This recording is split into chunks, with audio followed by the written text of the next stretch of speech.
From Nowhere to Nothing, Ontological Oxymorons. I'm your host, Joel Bouchard, a doctoral student in psychology, and with me is Mr. Norman Gayford, a professor of English and philosophy. We've asked the question before, if a tree falls in the woods and no one is there to hear it, does it make a sound? Today we'll look at similar questions from a different paradigmatic approach than last time. Like, if you tell me what you're thinking, but I can't experience your mind, how do I know there are thoughts? Or would mathematics still exist if humans didn't? Or, well, would anything exist if humans didn't? Do humans exist? Oh yeah, it's going to be one of those episodes. We're looking at realism. So I think one of our earliest episodes was on reality. Yes. And, there will be some crossover, but realism is sort of its own thing. It's not like a philosophical school, but it's just sort of looking at sort of things topic by topic or in categories and saying, well, how do we know these things exist, right? So what is philosophical realism?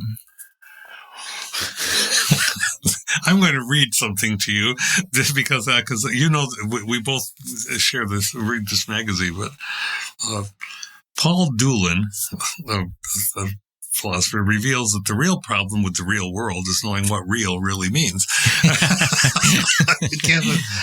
All right. Real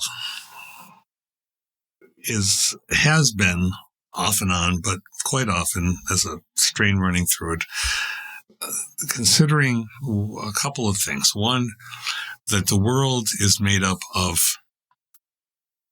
facts, not objects, but facts. And if you just take it slowly, and I like a good coffee or a good wine, I just like to sip it slowly, and you think about that. Wait a minute, a fact isn't an object, but there are objects, aren't there? And so yes, there's that. The second part of that, and I know we'll get to this too, but it's the idea, we'll put it on the table, of direct perception, of whether, to what degree, if the perceptual apparatus works so that we actually see or hear or smell what we think that we do. And we've touched on that before, but I think we're going further this time. Yeah. So, yeah, that was a really good intro because that hits right at what we're going to get at with the heart of the conversation. So that was my next question is sensory perception an integral part of the discussion of realism? Well, in my experience, part of this is, can't help but be couched in a context. And the context is when I started my study, and again, we've established this time and time again. I'm not a master or a PhD in philosophy, but I study. And I've had enough study on various levels to be able to teach and to converse. But in my earlier life, the discussion of the perceptual apparatus is very different than it is now with neurophilosophy and their neurological context and the brain is everything and so on. So, to me, the perceptual apparatus evolutionarily has a purpose. And that purpose must in some way be for survival. And if it is consistent with how I've learned evolution or about evolution over the years, that there's a consistency, then this perceptual apparatus must be trusted to some extent. Not absolutely. You can't believe everything you see. We know this from photo manipulation, for instance. You can't believe everything you hear because you may not know what you're hearing and you automatically leap to conclusions about what you thought you heard. My granddaughter will sometimes say to me when we're out in our little expeditions, she'll say, "What's that?" And I'm hearing all kinds of what did you hear? And she'll try to imitate it, and I listen. And if it repeats, like maybe there's a hammering a few streets over because some contractor is working on a porch. But it also could be that there is a piece of metal slamming against another house, which I noticed. So I can't say to her, oh, that is this thing. She wants the one-to-one. I want to know what it is so I'm not disturbed by it. Because she's so small, right? And the world's exploding for her. I want to hand her certainty, but I can't and I shouldn't. Yeah, and so again, we've looked at a lot of this before, and so now this episode sort of ties some of it together. But this is a really complicated question, depending on where you start to sort of, like you said, the trust and sensory perception, where you start saying, okay, here are my presuppositions, because you have like skeptics or solipsists that doubt everything, basically say that there isn't reality. And then you have sort of people like naive realism, where they think, okay, well, I can trust my sensory perceptions. Yeah.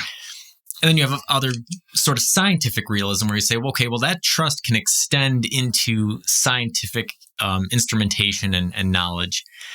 And then I think beyond that, even the one example that I was thinking of preparing for the episode that I thought was kind of a good one to answer this question is the idea of what's outside the universe, right? This sort of thing.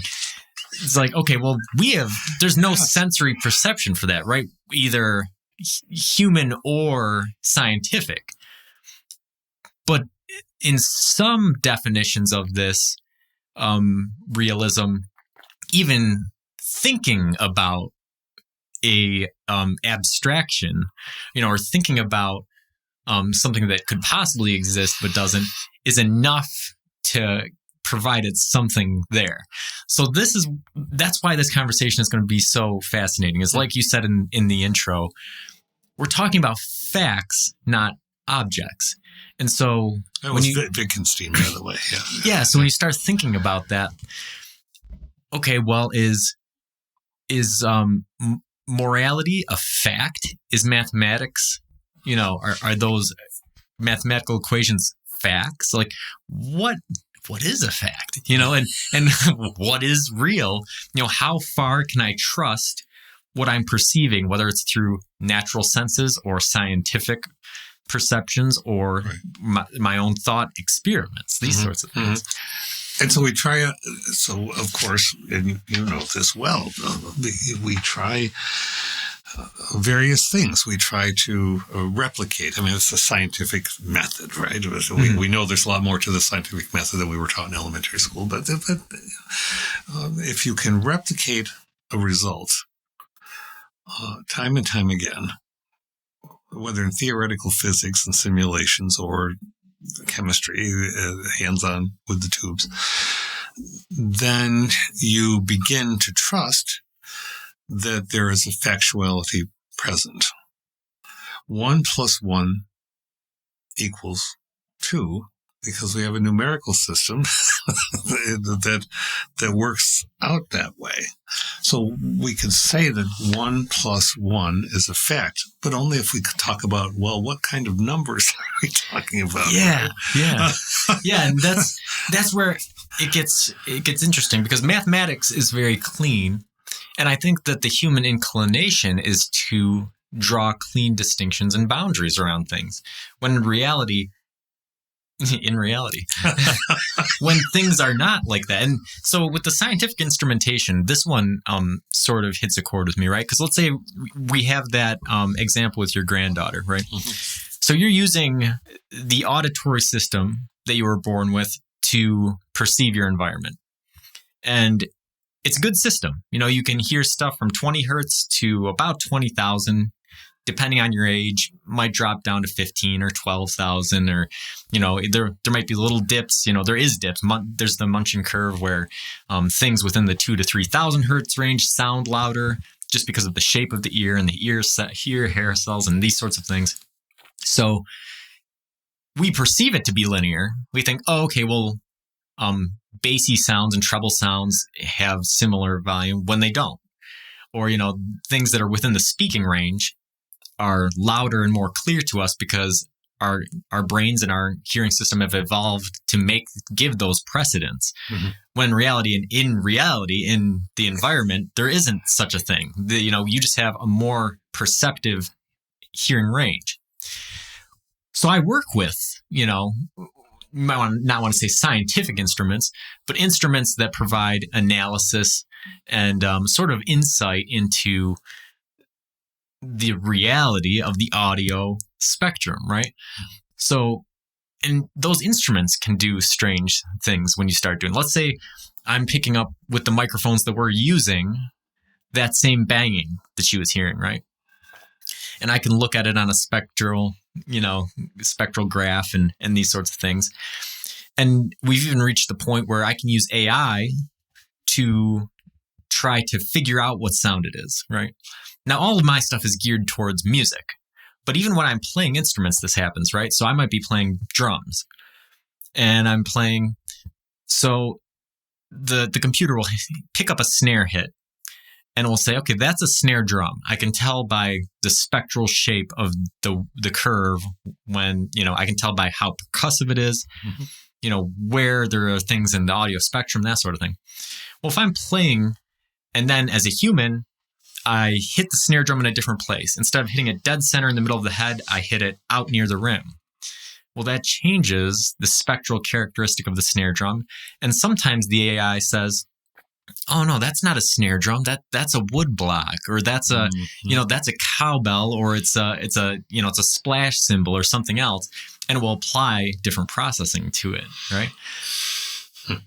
So then this happens in science all the time. As a matter of fact, the cosmic microwave background was discovered by guys trying to use a radio telescope, and they had this noise in there, and they said, well, it must be pigeon poop on the satellite.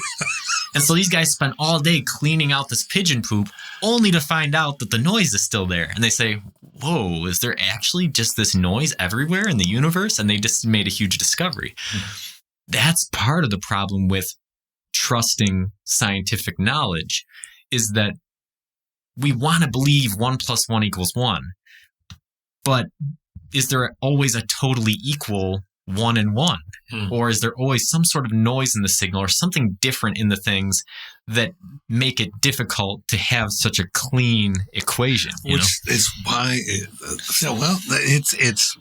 of course is what we've mentioned. And we go forward this week. It's fine to go back to things because life is about recycling. Life is about rethinking, and science is inductive, and so facts can be established if they are replicable according to that model. But then you stumble onto something. You say, well, wait, what about that? Well, okay, this seems to be this, until it might be something else. I think philosophically the difficulty becomes when we talk about reality. I really sometimes wish that we would talk about, substitute the word context or environment. And you said environment a little while ago. So rather than in reality, well, in this environment or in this situation or whatever, facts are those things which can be established beyond a shadow of a doubt. All right. We've established that this past election had no substantial, in fact, less than usual, fraud. So to a 0.000 decimal. Nonetheless, there are people who stake their lives on the fact that no, it was all fraudulent, because they choose to believe that, because it is part of the reality in which they wish to live. We convince ourselves of a reality in emotional terms. We convince ourselves of things because we sometimes, and we do it as human. We refuse to think. And when we refuse to use that particular part of our evolutionary apparatus, and to me, it doesn't matter if you say, well, no, you use the sense God gave you. Okay. or use the brain that evolution gave you. Did God do evolution? Okay, then fine. That doesn't matter to me. What matters is we can think or we can choose not to. And just because we think doesn't mean we think well. Yeah. And so this sort of thing goes all the way back. So what you just said isn't philosophically agreed upon completely. Nothing is. But so now we're getting into that question of sort of Platonic realism versus other realism, right? Because Plato might say, as far as like, okay, a scientific fact being replicable would be beyond a shadow of a doubt. Mm-hmm. That particular language is interesting, right? Because Plato would say, well, no, because you never see the thing, you only see a shadow of the thing, right? So, and that's with our modern, that's what makes it so interesting with where we are in time, right? We have this technology, and we have all of these instruments that extend the human senses so far that we want to believe that we have arrived at the truth. But as we found in this podcast, right, everything that we look at, there's always that wiggle room, right? There is. The most pertinent example I can think of throughout history is cosmology, right? If you have people have been studying the stars for thousands and thousands of years, pretty much since humans, became, Homo sapiens.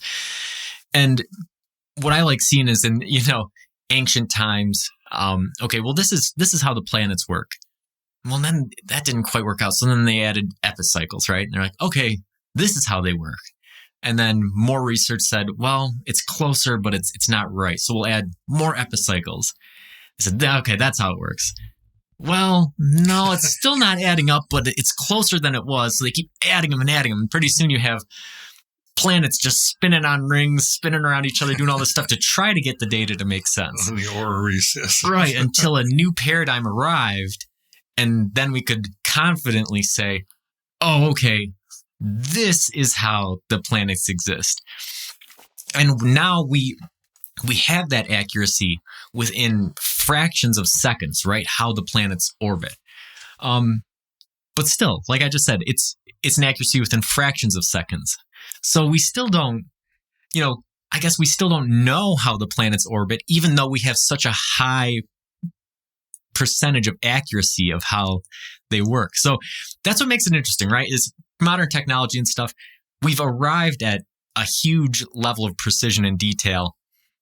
But do you think humans can ever really say we have a fact?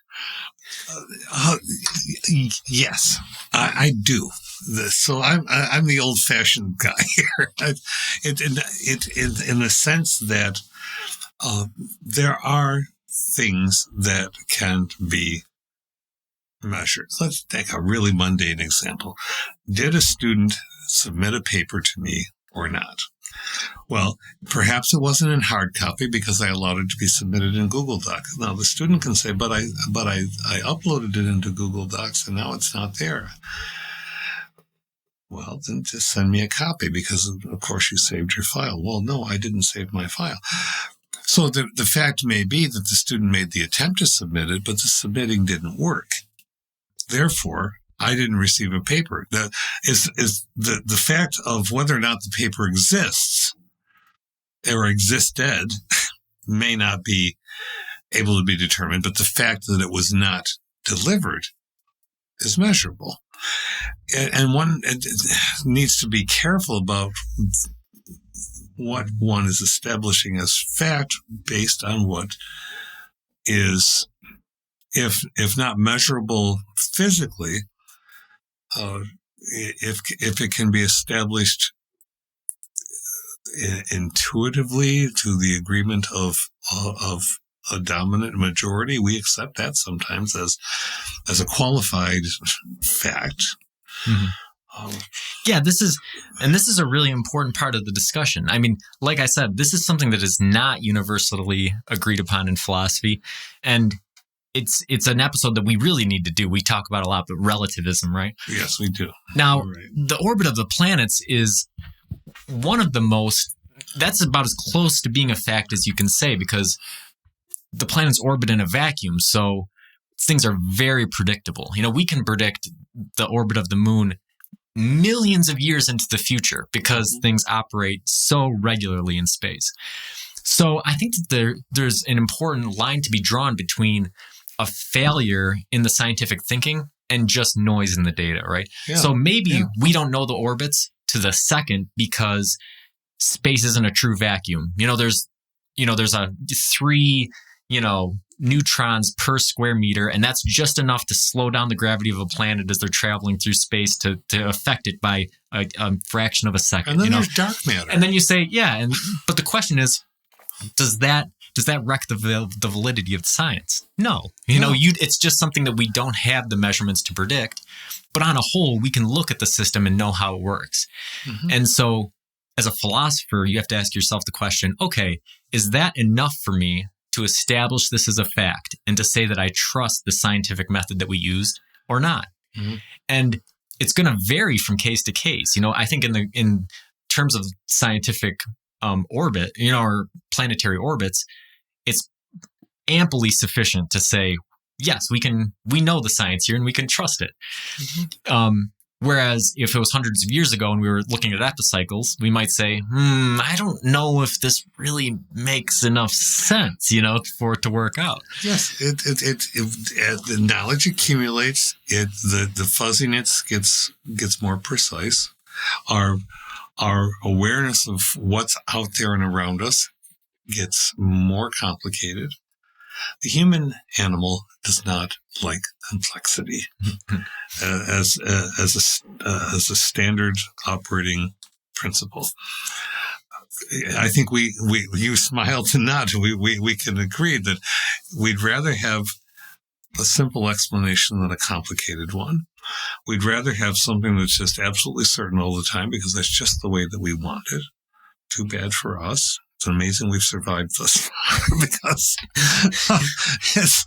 it's just not how it works. So we can say that there is a fact that there is a huge spectrum of radiation around us because instruments measure that, though we can't see it. So in reality, there is radiation all around us. In reality, we can't see it. So there are two realities that are not inconsistent with each other. It's just a degree of how focused that they are. So it's not and we need to go to relativism, but it's not a degree. Well, my reality is totally different than your reality. And so they're all just, all these realities exist. Well, multiverses are fun to think about. But there are still things that we can establish. Do you breathe? Or would you assert that you are not an air breather? Do you have digits? Have you lost some? Were you born without some? Is the standard human set of digits 10 fingers? We know that there are people who are born without fingers. We know that accidents take place and so on. So the reality that people deal with or live with is not the standard. But we still can say, but there's a standard that's measurable across huge statistical analysis. Yeah, and then some people who have lost digits still perceive them as there in their reality sometimes because they're conditioned to think that. Yes. So yeah, we've established the complexity of realism, which is exactly what I wanted to hit at in the beginning of the episode. So now we'll start to look at some of these things. Okay. So what separates the discussion of realism from the discussion of truth? Oh, that's a lovely question that one could spend an entire lifetime with, and pretty much does. If we think about justice, if we think about often people preface a phrase with "the truth of the matter is," as if it had already been established. Well, the truth of the matter is that I just put my hand on the arm of this chair. Now, if someone is listening to this and they stay with this mundane example, they could readily say, but I didn't see that happen.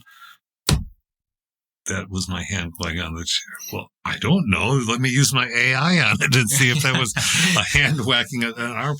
But sometimes we accept facts as the establishment of a causal chain. Right? And so when we say the truth of the matter is that this happened and then that happened, well, the accuracy of the matter is that this happened and that happened. The truth is a very culturally, morally dominating thought, which is oft clouded by presupposition and belief systems. And so belief systems will claim the truth.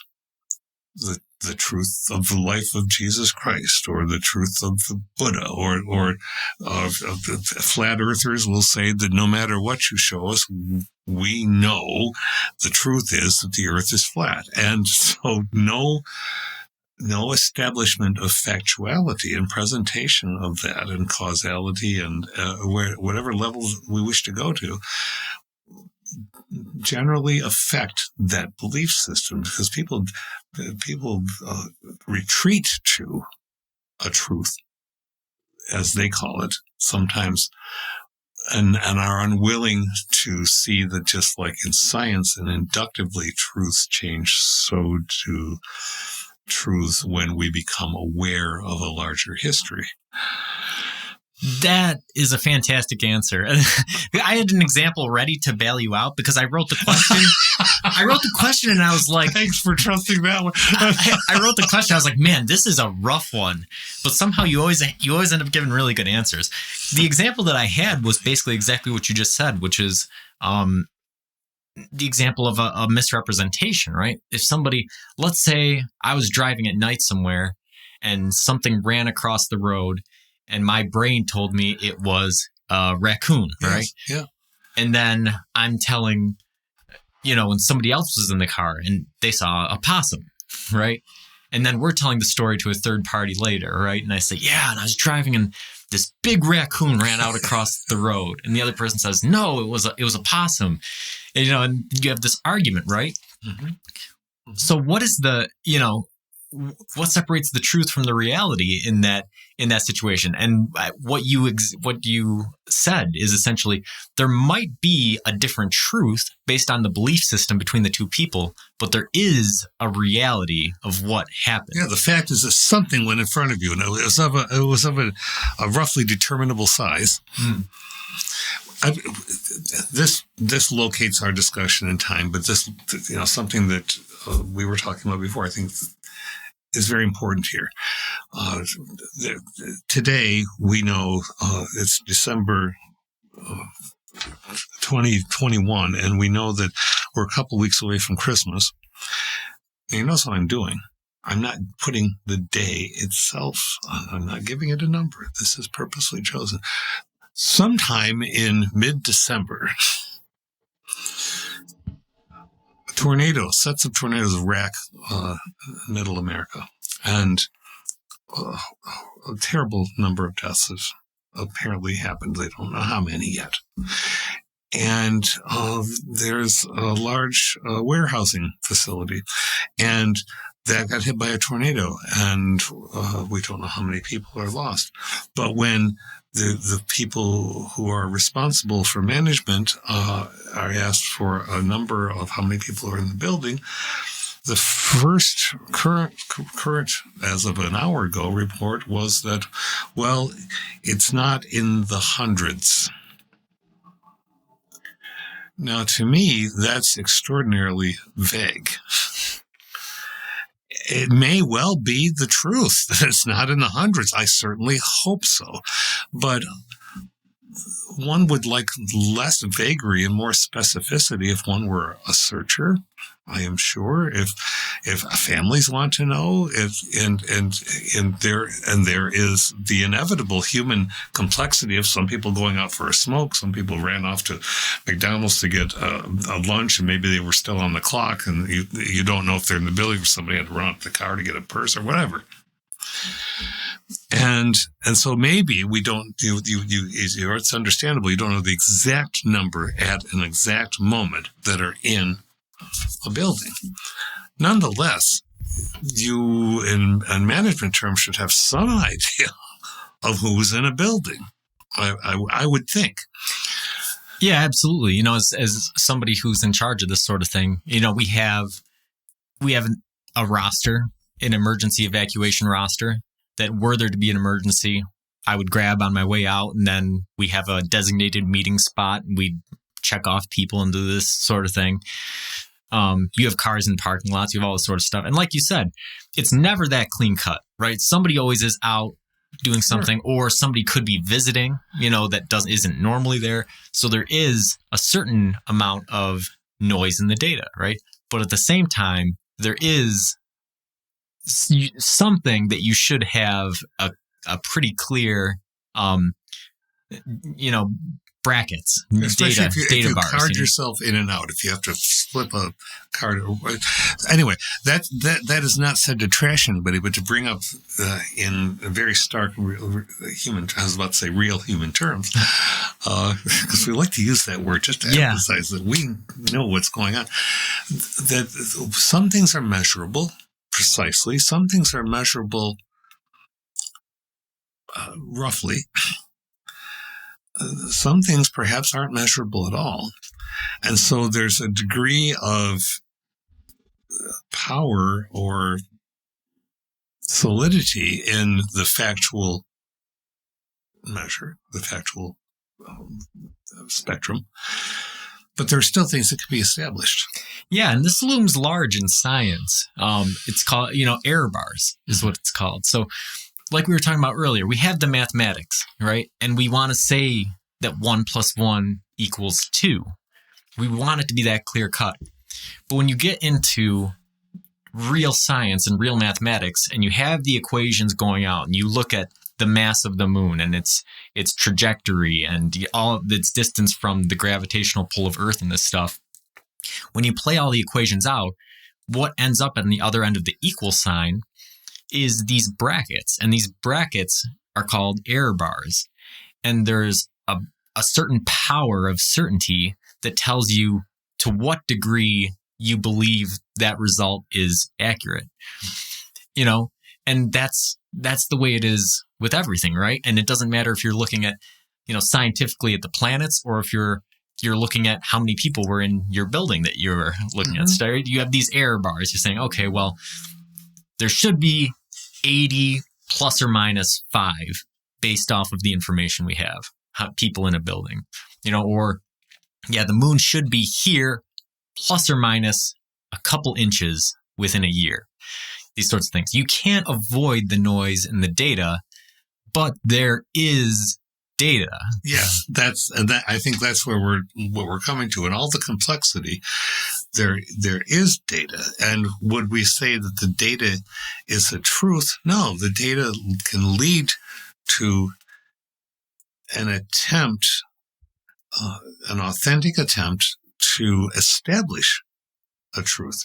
This is what one hopes the legal system does. One knows the legal system doesn't really always adhere to this, but I'm quite a fan of British detective shows, and I have to say that I know that that's not. It's clear that many are not realistic, and we have the DNA analysis, and suddenly DNA is absolute. Well, we know that DNA is not absolute, but nonetheless, when somebody there's a murder, let's say, and there's and the detective, stalwart detective, comes out and asks each of the suspects or the potential suspects, people who were there, where were you when this happened? Well, I was in my room reading. I'd gone for a walk in the woods, and the detective says, "Can anybody vouch for that? Is there any verification?" Well, no, I was out walking through. So now we have a situation in which the person may well have been out walking in the woods. The fact that they don't have an alibi doesn't mean that they are guilty. And they may know that they were out there in the woods. That will give them they have the competence and this state of mind, cognitive integrity, that they were there. But they can't prove it.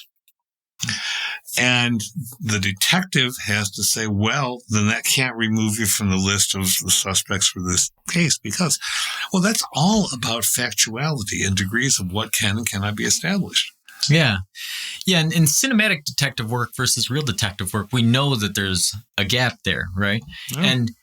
And DNA evidence has brought some of this to light, right? We wanted to believe, well, the white community wanted to believe up until very recently that going through due process provided justice, right? Yeah. And DNA shed a big light on some of this, in addition to cultural changes and these sorts of things. But, there's been hundreds of people who have made it off of death row because DNA has cleared them. Yes. So that tells you that due process doesn't always pan out because, because you're relying on, okay, are you relying on data? Maybe certain data points, but in a court of law, there's emotions, there's implicit bias, there's all of these other things that are playing into the decision that jurors and judges and lawyers and defendants are making about how they present a case. And that implicit bias, that cloudiness, that presupposition is something that each one of us, now I am being moralistic, should, yes, I said that terrible word, ought to consider in our daily interactions with other people. One of my other former students, who's my yoga teacher, was talking to me about this week, where in a also a dire situation with her dad, and trying to get to the hospital, and is going faster than ought to have been going by normal terms, but and said I looked over at this other driver who was clearly upset that I was pushing so hard and realized that they're not trying to be an impediment to me getting somewhere. They're not the bad guy. They're not. But sometimes we just assume that. Get out of my way because you're just lunatics and you don't care about anything. How dare we say this about the people who are driving in front of us? We have no knowledge whatsoever. Even if we know them, even if they're a neighbor and they're in a car, we don't know where they're going. We don't know why. Yeah, exactly. That's kind of an inside joke with me and Amanda. If we're driving somewhere and somebody flies past me, I say, well, they must be having a baby.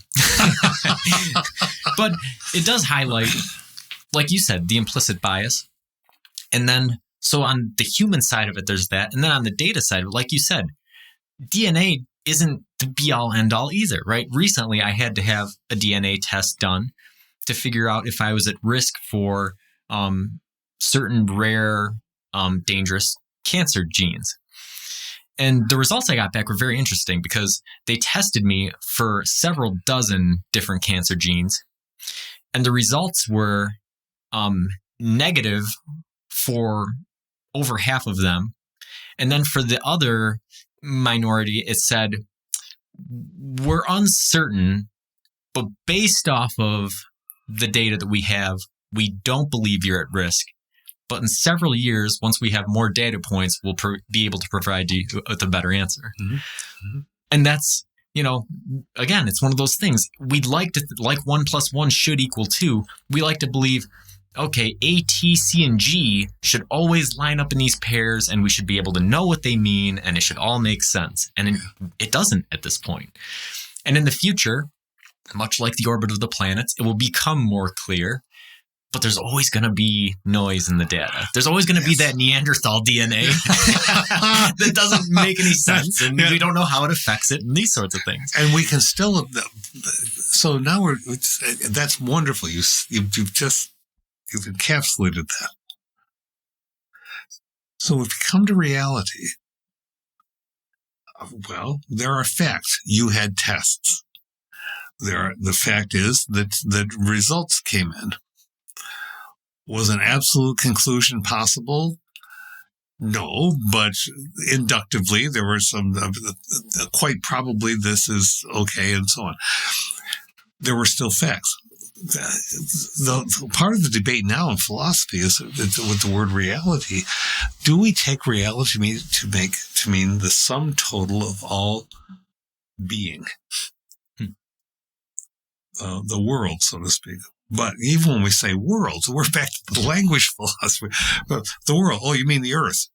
No, how about if we just use the world as all of the universes that exist together? And we say that is the sum total of reality. Does it really help us to say that? I mean, can we say with absolute certainty that we are not, to use the metaphor of a virtual reality simulation? We are in no position to necessarily say that. Then we can offer arguments and so on about it, but why do we say it? To what degree does it matter? If we are simulations and we have been coded or written as characters to encounter other situations and people, objects, facts, and to respond in specific ways, then we have our behaviors determined. Does it matter for a simulation or a truly flesh and blood being? I don't know that it does really much. Yeah. All right, so I think we've done a pretty good job. It's been, like I warned you in the intro, it was going to be one of those episodes, but I think that we've sort of ground through this, establishing the essence of the philosophical discussion around realism. Mm-hmm. When did this discussion emerge in philosophical circles? Well, I think in a formal sense, one could go back to the Enlightenment age. And when you're talking about Wittgenstein and David Hume and people across the spectrum of a couple of centuries, but roughly, I would say within the past 400 years. Okay. Yeah. So, I think that's when people started to think about it. Do you think that, I mentioned Plato earlier, and he talked Plato about shadows on the wall and stuff. Well, sure, yeah. Do you think he was actually thinking about it the way that we think about it now? Do you think that he had that Descartes quote, the Cartesian question in his mind, or what was he when he was talking about shadows on a wall? I don't think I don't, because he couldn't be Descartes, because Descartes was also a person in some ways contextually of his time. But Plato was saying that you can. I mean, in his cave metaphor, the cave model, there people are chained. They're watching, as you say, the shadows on the wall that are cast by puppeteers, standing in front of a fire, thus casting the shadows, and the people are just having it. But someone escapes and runs out of the cave into the absolute brilliance of sunlight. Plato's asserted they will run right back because it is the reality of that direct sunlight is too much to handle. People want the shadows instead. So to that extent, sure, Plato was talking about what we're talking about with reality, but he wasn't asserting it, I think, in the same because like you just mentioned, where we are today is talking about our reality possibly being a simulation. Yeah. Which is something that makes us want to run right back into the cave, right? No, what I know is real. This is real. Yeah. But Plato probably couldn't conceptualize that. He was thinking of it in terms of truths, right? Facts, ideals, these things that are out there. Plato was under the impression that morality and truth, these things were really out there, but that we couldn't really stand in the reality of them. Yes. Well, I mean, this is so much fun, but it is absolutely engaging. Why do we assert the real as if it is almost a punitive or limiting thing. Now, that's a strange question, right? But for instance, people will say to young people, get real. What? Does that mean I shouldn't dream? Does it mean I shouldn't aspire? Does that mean I shouldn't get real? This is what your situation in life is going to be. Stop. Insert parent or grandparent. How do you know that? Of course, young people don't often have the vocabulary or the experience, context, confidence to say that to people. What are we trying to say? Do we want people to constantly think about the fact that we are all limited, that we are all mortal, do we just want to have people totally focused on their physical capacities and constantly dwelling on that? For those who use the word real in that way, I say bunk. Go live your limited lives. I don't want anything to do with it. I do not accept your reality of the real. Yeah. So, did realism and skepticism and did all these things develop codependently? Do you think that in the Enlightenment, there was sort of a Pandora's box that got opened when we started to think about reality? Well, yeah, but you've answered your own question back to Plato. Plato was talking about idealism long before the Enlightenment, and what is meant by the ideal world, of course, changes. So for Plato, there's a template, so to speak, the perfect tree in a world that we cannot access. And so the shadows of the malformed and imperfect trees are all around us because they're in the world that we live in and can perceive. So it was two zones that could not be crossed back and forth and accept intellectually. So many people use the word ideals in different terms, things to aspire to, or being better than one is. But that implies an osmotic kind of, I see the perfect tree, I'm going to try to, or I see the perfect gymnastic move, or whatever it is, I'm going to try to aspire to that. Well, that still says I probably won't get there.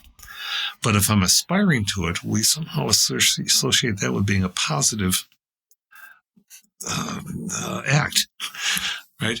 And so yes, the Pandora's box was opened and remains open. We try to build other boxes around it sometimes, but they are dependent upon each other as conflicting or dualistic ideas. Do you think, sometimes I ask you questions and I know the answer. Sometimes I ask you questions because I'm genuinely curious. This is one of them. Do you think that this is mostly a Western issue? Do Eastern religions and philosophies deal with this idealism and this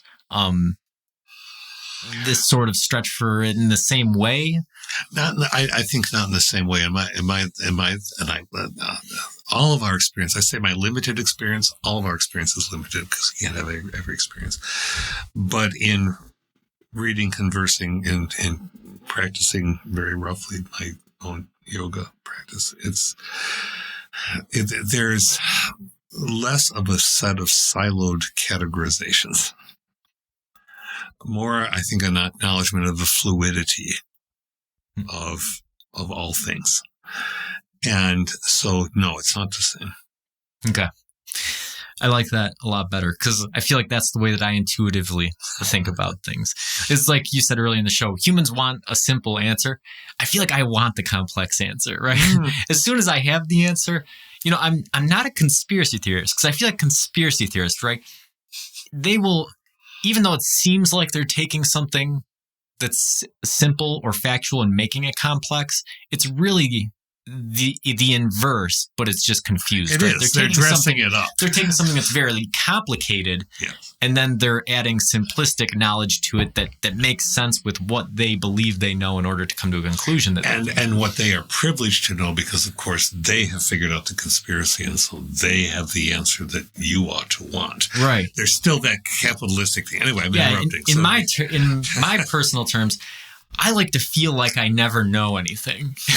I just like to, as soon as I think I understand something, I like to think, well, yeah, but there's some other mystery. There's some other thing that I don't understand that is a piece of this puzzle that I'm not getting. Socrates would be looking over your shoulder, perhaps, and going, "Good." That's what gives me a sense of joy.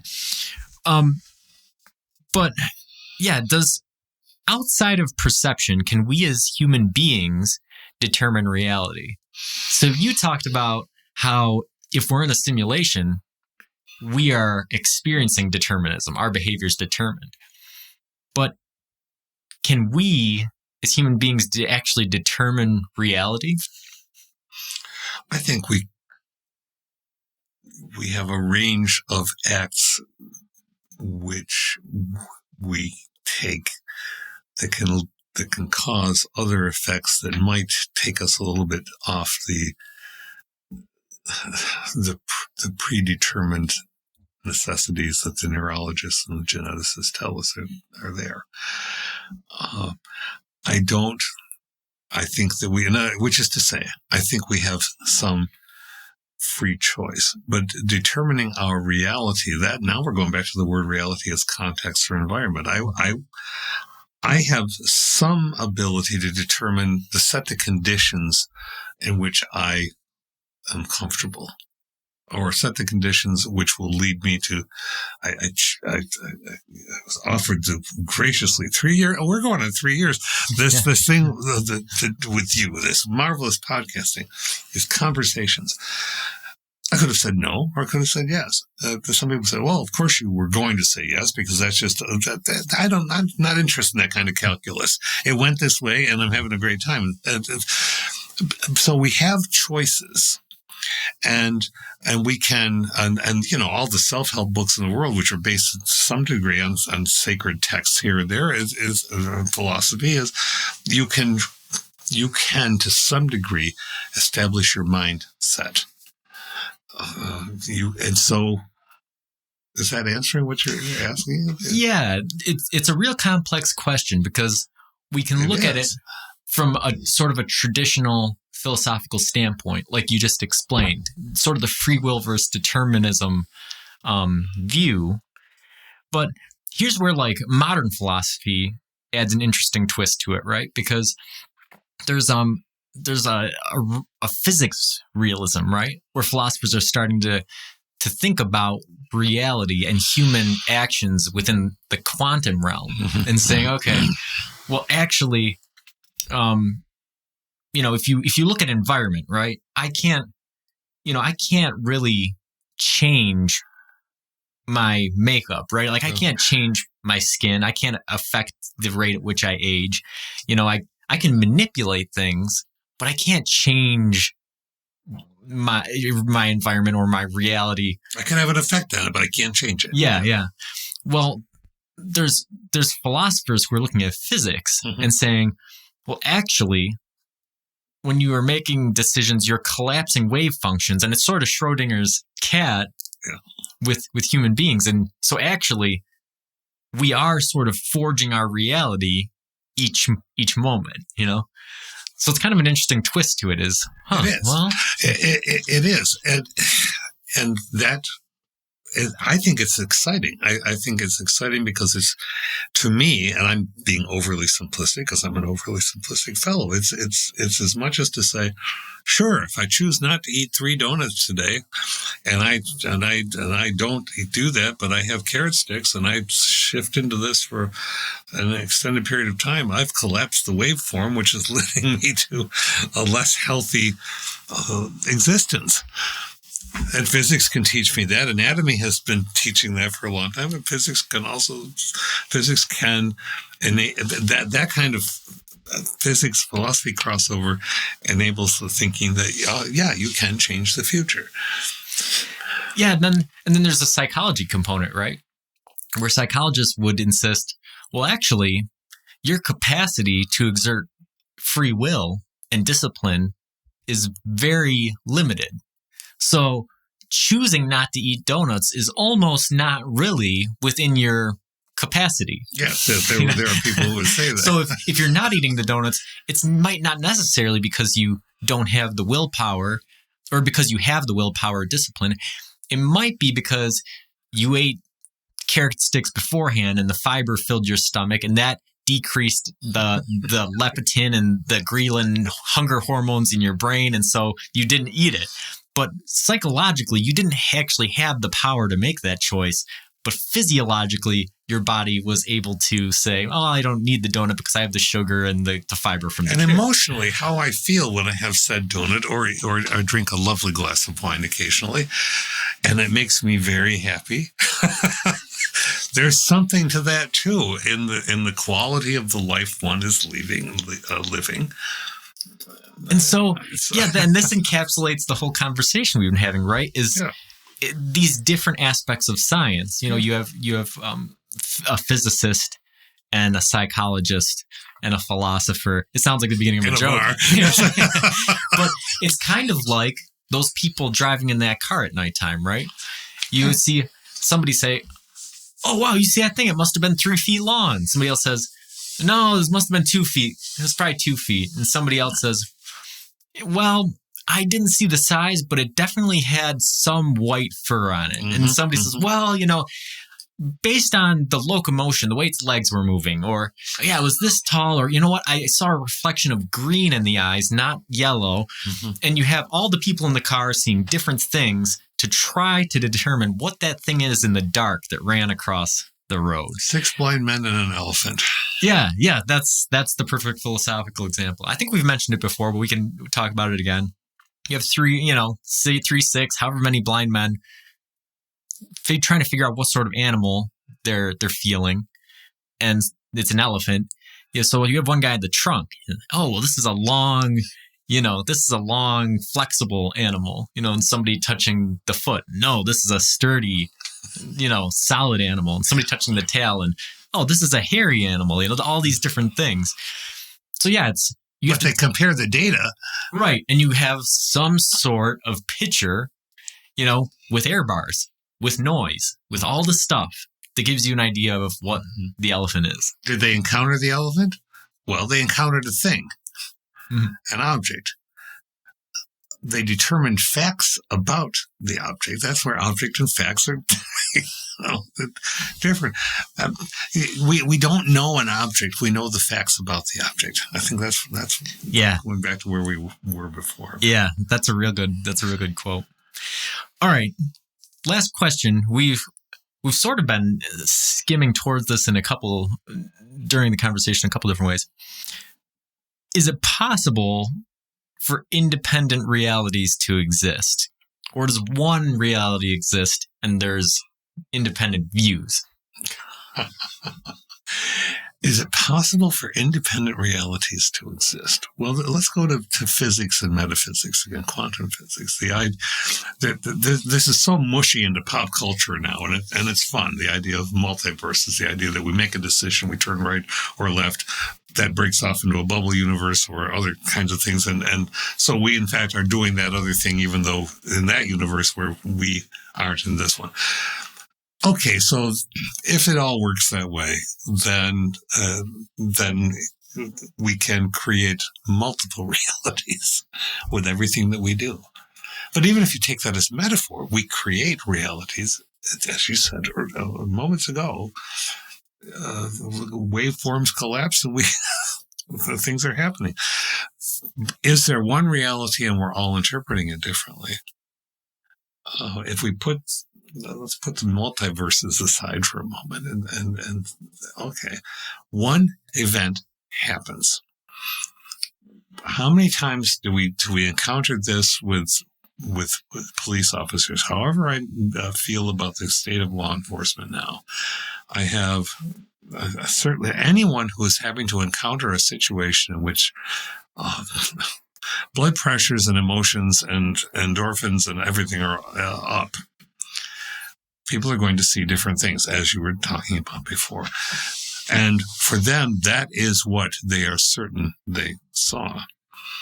If they can become less certain of what they saw and rethink, then there may still be a reality in there, but they are experiencing seemingly different perceptions of the reality. Yeah, and psychology has an interesting research into this, where they've found that people who continue to tell the same lie over and over again eventually begin to believe it themselves. Oh, yeah. And so their reality becomes this lie that never actually happened, but to them it's real. It's an interior reality that they're projecting onto the exterior world. Yeah. So there is really two sort of ways of looking at that, right? You have the human internal psychological reality, and then, like you said, the sort of the multiversal reality. If you have the quantum realm and the collapsing wave functions, and every second there's a multiverse spinning off. So I think what we're talking about here is sort of the definitional limitations of reality. Mm-hmm. So if you have a multiverse, is it a separate reality in each multiverse? Or is the reality just that there's a multiverse where everything's happening? Or is the reality just inside your own mind? And this is all comes back to what we were talking about at the beginning of the episode. Skepticism versus naive realism versus scientific realism versus how far can we trust the perceptions, whether they're human or scientific or mechanical or abstract? How far can we trust what we perceive to say this is real and what is on the other side of that is not? I think that depends. This is a wishy-mishy answer, a wishy-washy response. That depends on what one is going to do with that perception, if anything. If I perceive something and I don't particularly, I see a flickering in the air, and some part of my imagination wants that to have been a ghost or a momentary visit from another reality, or. If that satisfies me, if it intrigues me, if it delights me, if it's not going to lead me to do harm to somebody, then there's nothing wrong with that reality, so-called, right? If I want to dwell in it. However, if I'm going to make judgments and determinations about how things ought to be, about laws and behavioral constraints and so on, based on whatever experience that I had, then there ought to be a lot more caution and questioning before that reality is simply accepted. I think. But I'm back to the shoulds again. I should. My job is not to tell people what they ought to think, but I'm trying to express what I, as one person, where I think the ought line is. Because we all have ought lines, we all have should lines.